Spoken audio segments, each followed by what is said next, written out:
Well, thank you, Tishan, and thank you, one and all, for being here today. I've been to a lot of pro-life rallies. This would be one of the bigger ones for sure, and yet it's in one of... So well done, and yet it's in one of the smaller cities in this country. So well done for that. But as I've been to many rallies, it turns out that I've developed a favourite slogan.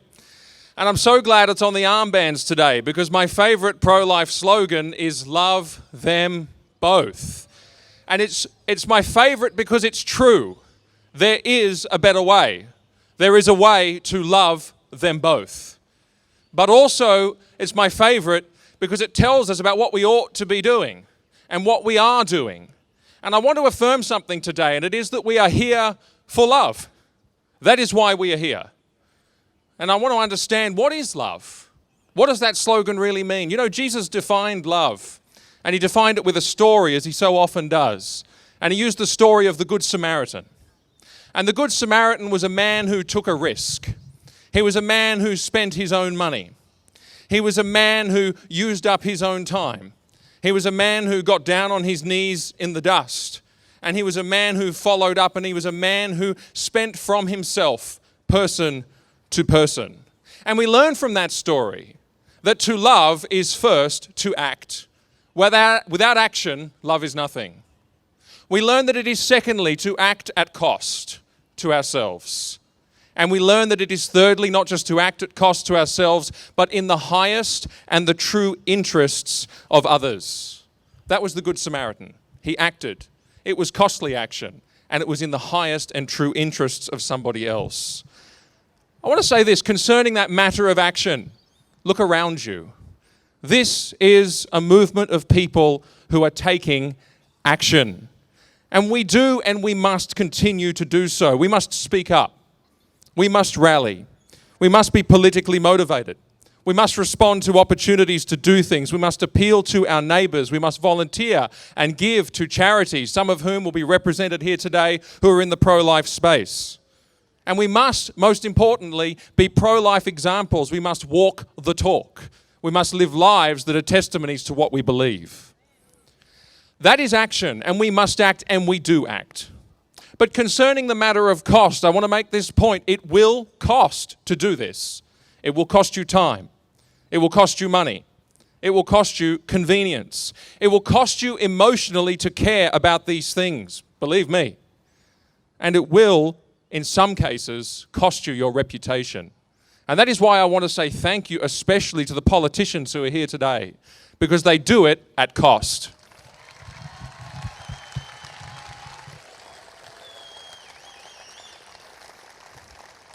I want to make this clear point as well. It's not merely action at cost, but it truly is in the service of others. It truly is out of love for others, because these things are not for ourselves. If they were for ourselves, we'd be doing something else with our time. These things are for others. They are for the women who we see in our mind's eye who need a better way. They are for the men who we see in our mind's eye who need to stand up and be men. They are for the children we see in our mind's eye who die. And they die terrible deaths when they have done neither right nor wrong, when they are innocent. We say, love them both. And when we do, we speak in the highest and best interests of others. And so let's say again together, love them both.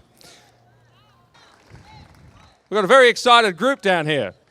We'll have more of this, don't worry. The pro-choice mindset speaks very differently. Do you know, I have found more and more that the final retreat of pro-choice thinking comes down to a single word, or two words that mean the same thing. The first one is choice, pro-choice. The second one is autonomy. And choice, we are told, is what's best. That's where empowerment can be found, in the autonomy to choose to end a life. That is a lie. It is a diabolical lie which is circulating among us, that the best thing we can do in this life is serve ourselves. And we see where it leads. When people are lied to like this, when a woman is lied to like this, she terminates a life that needed her. The life that she was created to love and nurture from the very beginning, because from the beginning she was called mother in creation. It terminates a life that he was made to protect and guard from the very beginning, because from the beginning in creation he was called keeper, which also means protector. This is the evil reverse image of love. The love of Christ, the love of the Good Samaritan that was perfected in Christ, says, I will die for you. Choice, autonomy, abortion, they say, you will die for me.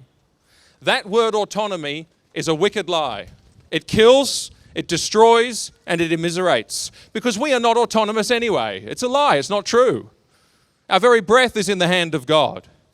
But also we are called not to be those who live for ourselves, but those who live for others. And so we stand here today in the full confidence that there is a better way, and that by being here we are doing what we are called to do, which is we love them both.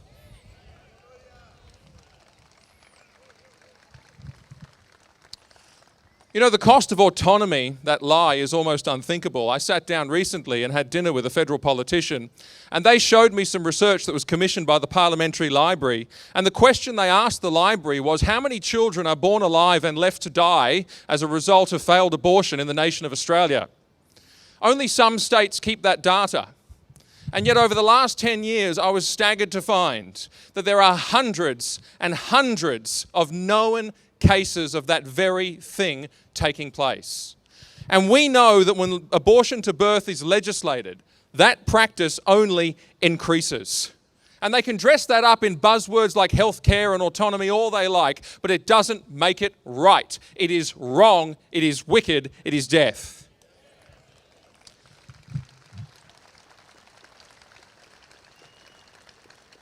The Attorney General's own FAQ published on this bill says this.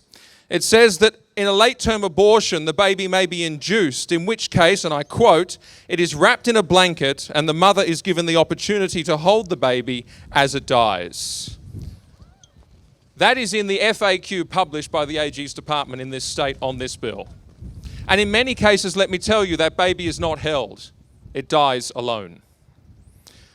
Renowned surgeon Dr. Ben Carson says this. He says, I've had the privilege of being able to operate on babies that were 25, 26, 27, 28 weeks gestation, and I can guarantee that they can feel.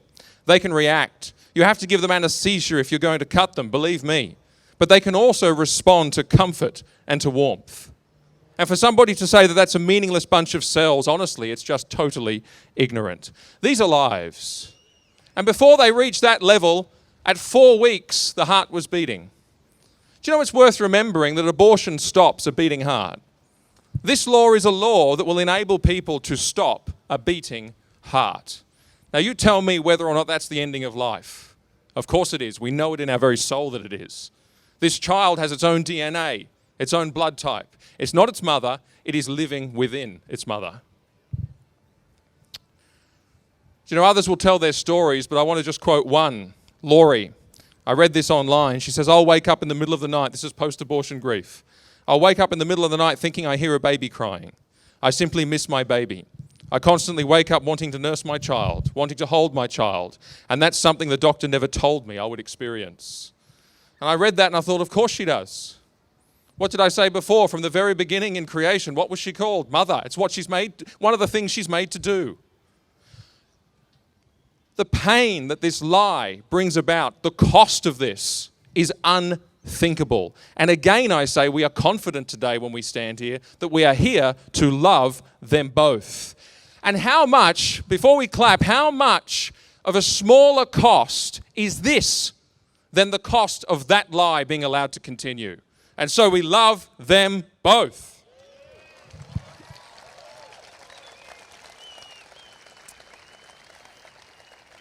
I'd like to finish by reaffirming one thing. I'd like to reaffirm that this is worth it. I would like to reaffirm that when you do love them both, when you do act at cost in the service of others, it is worth it. And it is worth it on 3 levels. Firstly, it's worth it on a person-to-person level. Do you know, even if legislation doesn't change, the very existence of a pro-life voice in any community makes a difference. We put out videos, we put out materials, we put out stuff, we say things, and I am contacted continually by people who have been changed by that material. And it's the same when there are pro-life ministries, when there's a pro-life voice, when there's a rally in a place like this, it makes a difference. And you can make a personal difference. And I call this the quiet change because often you don't even hear about it.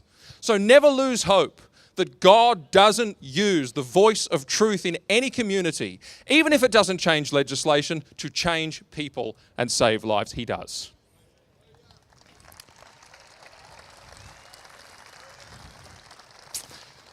It's also worth it at a political level. And I want to make this point. This abortion to birth stuff has been going around the country.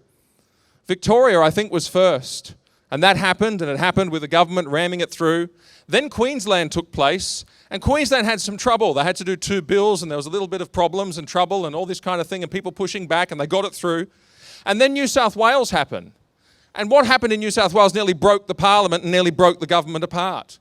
It was an incredible uprising, an incredible outpouring of concern, so much so that the government in New South Wales put legislative policy changes on the back burner after that for fear of rousing up the same community again. And here you are in South Australia, and I have to say, for a city this size to have this many people is astounding. For the government to have meant to vote on this bill this week and for some reason unknown have put it off is astounding. And for us to be sitting here saying, you know what, there could be a chance here that we could ban late-term abortion, that is not like anything that's happened in this country in any other state. So well done. It is worth it politically.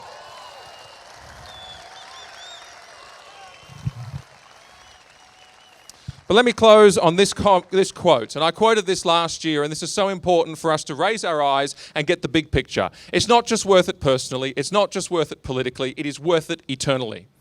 There is that quote that many of you will know from Congressman Henry Hyde, and it goes like this. I used to think it was poetry, but there's an important truth in this. He says, when the time comes, as it surely will, when we face that awesome moment, the final judgment, I've often thought, as Fulton Sheen wrote, that it is a terrible moment of loneliness. You are there alone, standing before God, and a terror will rip through your soul like nothing you can imagine. But I really think that those in the pro-life movement will not be alone. I think there'll be a chorus of voices that have never been heard in this world, but are heard beautifully and clearly in the next world. And they will plead for everyone who has been in this movement. And they will say, God, spare him because he loved us.